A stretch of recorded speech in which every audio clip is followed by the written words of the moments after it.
All right, this review's on the Blackstone grill cover or grill lid. We've been using this entire summer for camping.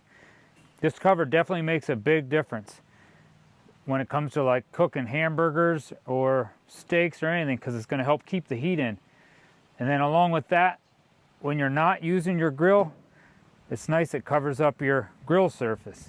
It was very easy to assemble. I'll show you the couple of screws that you have to put on to attach this. Now the grill cover I have is for I'm going to show you exactly what I got. Make sure you get the right one if you have this same grill.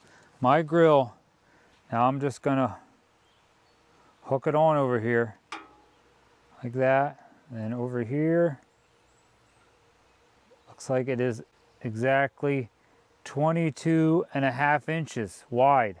And the depth is, I'm going to hook it on, just hook it on back there.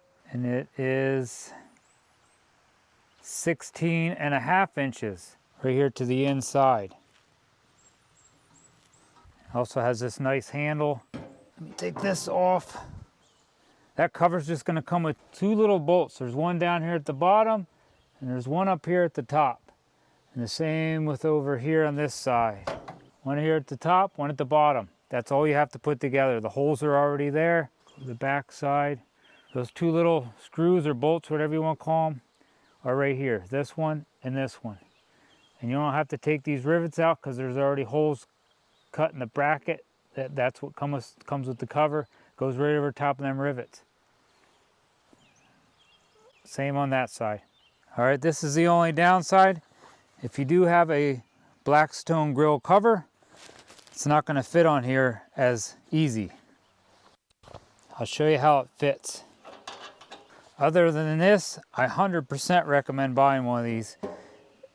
This is how this fits. If you would still want to use this, it's a little tight, but it's because of the handle. It still kind of goes on there if you want, but just a little tighter. Maybe that's the only downfall, but if you'd want to put that on there, it still does fit, at least on ours. Highly recommend.